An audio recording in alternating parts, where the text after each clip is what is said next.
What is up, you guys? It's Lydia here, and for today's video I decided to make kind of a braid encyclopedia video because I know a lot of you are quarantined and you might find yourself having some extra time on your hands. So this is a great time to just learn a new braid, and that way later on if you're busy or in a rush you can quickly do the braid and you have it down. So for today's video I'm going to be covering more of the basic braids, but if you'd like me to go more in depth on some more detailed, more advanced braids, let me know in the comments below and I might make some more videos like this. Now I did do a whole series of braid breakdowns a couple years ago when I first started my channel, but I feel like when I first got on YouTube I wasn't as confident and I didn't really explain things very well, and I was very quiet when I talked and everything. So I wanted to kind of remake it so that way when I'm explaining things they make more sense, hopefully. So anyways, today we're going to be doing the French, the Dutch, the fishtail, the rope, and the 4-strand. So I'm going to stick to these basic 5 braids because I feel like these are kind of the base braids. These are the ones I wear daily. And then anything else, like things like an infinity braid or other braids like that, to me they're a lot of work and they're more of an advanced braid. But if you'd like to see a tutorial on that or more advanced braids, again, comments. I'll probably have a poll in the iCard too. So anyways, let's dive in. Let's start off with the French braid. Okay, so the French braid is kind of like the beginner braid. Pretty much a lot of people learn it. So it's very simple. It's just doing a regular braid and adding in hair as you go. I would recommend actually when you're first learning a braid to do it on the side. So do like a quick little side braid like this. I'll just show you how to do it like that because that makes more sense. So you can start with like a side part, pull all the hair over to that side and just do a French braid. That way you can look in the mirror, see what you're doing. This is how I learned to do a French braid. Actually, the first French braid I ever did, I did double French braids. See, my sister, she would always braid my hair, but then she got married. And so then I was like, oh, and so then I learned how to braid, and then after that I loved hair and it was just, it came to be. Anyways, what you're going to start out by doing is doing a regular braid. That's just where you split your hair in half and braid over the middle section a couple times.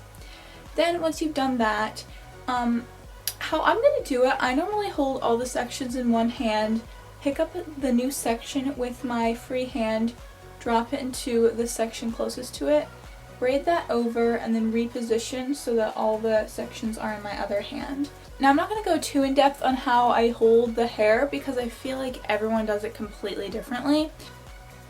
This does take a little while, like anything. It takes a little while to get the hang of, but it is really simple once you do. Remember?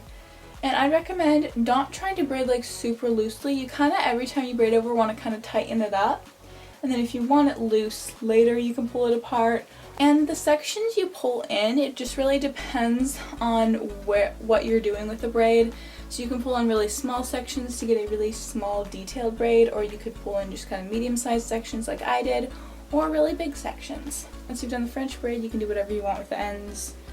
Doesn't really matter. And there you go. That's the French braid. It's very simple. I just think it's the type of thing, like all these braids, you just really have to practice. I think the easiest way to braid is to have all the sections in one hand and then kind of pick up a new one. But you know, everyone has a different hand position, so you know, just play around with it. Practice makes perfect, and since you have nowhere to go, it's the perfect time to just experiment with your hair. And like I said, I really recommend doing it on the side because you can see it, all the things. You just want to make sure that when pulling in hair from this opposite side, it's not getting all bubbly or weird. You want it to be all nice and smooth. And that's it for the French braid. Now I did kind of go through this fast because honestly I feel like even if I explained it to you really well, it's just all about practice. So you can stop this video, practice it, or practice it afterwards. Just really practice. I'm just going to show you basically how to do it, but it's really practice is the key. When I first started, I could barely braid, or if I did one over my head, my arms would get so sore. But after a while, you get faster, your arms get stronger, you get used to it. Okay, so for braid number 2, it is the French braid's twin, the Dutch braid. It is a very similar braid to the French braid, but you're going to be braiding under instead of over to get a 3D look. So I'm going to start again with a section, and you're going to split it into 3. This time, so the first time we braided over the middle section, so you see there's 3 sections, there's the middle section, you braid over it. And this time, we're going to be braiding under the middle section. So the outside strand, braid under the middle section, outside strand, braid under. So I'm just going to hold all the sections in one hand, pick up some more hair, braid it in, braid it under, and then reset. I'm trying to remember how I reset. And then braid it under. I think for a Dutch braid, I actually prefer to hold 2 of the sections in one hand, and then the third one I just drop and then slide my hand and pick up more hair along with the section I dropped. I don't know why, but it makes it easier. You know, just figure out what's easiest for you. And there you go. The Dutch braid. It's just like a French braid, but you're braiding under. And then, you know, remember if you're going to do a regular braid down to keep braiding under, or, you know, secure it up here. You can pull it apart, but that is it. I think this is really cool because obviously it's like on top of your hair, so a little more unique. And I found a lot of times, especially when braiding overhead, that it's easier to do a Dutch braid than a French braid. And I don't know if it's because you're braiding under, that gravity's more working with you. I don't know, it just seems easier. Okie dokie, so for the next braid, we're gonna do a fishtail. Fishtails are like this type of braid that you do and it looks so unique, but it's actually pretty simple to do. Now the thing, I knew how to do a fishtail braid for a while before I started doing like hair a lot, but it was so much work because I would take like 3 hairs per section. But you don't actually have to do that. So I'm going to first show you how to do a fishtail braid if you have no idea how to do it. You're going to split your hair into 2 sections. Again, I'm going to be going off of a side part. And then I always like to use my thumb, or you can use your index finger. But basically you stab the outside of your hair to grab a kind of a smaller section. Again, it doesn't have to be tiny. Like I used to do like 2 hairs, but like especially if you're doing like a big side braid, go a little bit bigger, it's fine. And then pick it up with your other hand, reset, stab the outside, pick it up with your other hand, reset.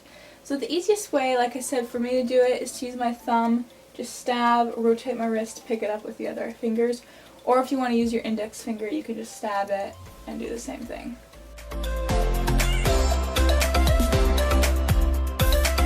And by the way, if you want to know how to pull apart braids and make them nice and big and fluffy, I have a whole video on that where I go in depth onto each braid and how to pull it apart.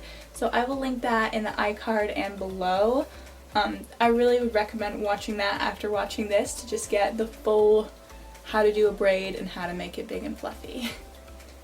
I think the key also with this is to always be holding it right up against the braid. So don't let your hands fall. Keep the braid nice and tight. Yeah, always be holding one section really tightly. And there you go. This is such a unique and cool braid that like every time I wear it, everyone's like, oh my goodness, how did you do that? How'd you pull it apart? How'd you make it so cool? So this is something like once you get it down, it's actually really easy to do and it looks so cool. And when you pull it apart, it's even more cool. So check out that other video. And yeah. Okay, so for this next braid, we're going to do the 4-strand braid. Now, I don't really know how to do a 5-strand, so I'm only going to do a 4-strand. I can do 5 strands on other people, but I can't do it on myself. So, if I get the hang of that, I will make another tutorial, but at this juncture, I don't really do 5 strands a lot on myself. But a 4-strand is really cool because it's like unique and different. So for this braid, I'm not going to do all my hair because 4-strand braids kind of use up more of your hair, and so unless you have like really long hair, it's easier to just do it in a half updo. So you're gonna split your hair into 4. Now this might be a little odd feeling at first, but it's okay. I think the key to make this braid actually work is to always have one section be dropped, because if you don't, you're gonna like be so confused and mixing up the sections. So how this goes, it goes over, under, and then under, over. Totally makes sense. I keep saying that. A lot of times I film a video, I'm like, how to do a 4-strand braid? You just do over, over, over, under, and then under, over. I'm like, I realize how confusing that might sound. But you notice, so in a 3-strand braid, you're just braiding over the middle section. Well, since there's 4 sections, you have to braid over one and then under the one next to that. So then with this other outside section on the other side, you're going to switch it up. So you're going to start by braiding under and then over, and then switch. So braid over and under the section next to that, and then go under and over, over, under, over. So this braid, I think the key to it is to just remember which side is under and which side is over, because sometimes you forget and then all of a sudden you messed up the whole braid. So for me, my left side is under and my right side's over. And once you get that down, it's really easy. It's a lot like a 3-strand, you know, just with a few more strands. And like I said, just make sure when you're doing it, the easiest way to do it is to just have one section free, just like dropped. It makes things a lot easier. And the thing about this braid also is that when it's doing it, there's at least one section that's not moving the entire time. So the ends might be really long because there's one section going straight down the middle that did nothing the entire time, so it's just your hair while everything else was moving around. So you're going to have a longer tail with this. If that doesn't bother you, good. If it does, I'm sorry. But that's it. I think this is more of a cool detailed braid. Definitely something like if you're really into like that really cool intricate braided updo or braided look, this is a cool braid to do because it's actually really easy and really cool. Alrighty, so for the last braid, let's tackle the the rope braid. Rope braids are probably the easiest braid, and I'm counting regular braids in here too. So you're going to start, the thing about this braid is when you first do it, you feel like the sections are falling out of your hand, but they're actually not. You're going to twist each section one direction. You're going to start with 2 sections and split them both one way, and then wrap them around each other in the opposite direction you twisted. So we're twisting to the left, we're wrapping to the right. Twist and wrap. And I just say it's easiest if you twist it and then wrap it, and then twist it again and wrap it, you know, twist and wrap. And once you get to the bottom, you just secure it. And as you can see, that was super fast. Like, I wasn't even done explaining and I was already done with the braid. Even when I first started, like this braid, especially if you're going to do like little braids on your hair, a lot of times regular braids can take forever. This takes like 2 seconds. So yeah, that is it for the rope braid. It's really cool looking, like it looks like a rope. It's kind of nautical looking. It's just cool, but it's so easy. Like if you're gonna try any of these, please try the rope braid. It takes like 2 seconds to learn. It's really easy, and then you can move on to like the French rope braid and all those cool things. Alright guys, that is it for this braid encyclopedia. I hope you enjoyed it and I hope you found it helpful. If you'd like to see more videos like this, tell me in the comments below. I might make one for more intricate braids. But that is it. I hope you enjoyed this video, guys. I will see you on Friday. Bye!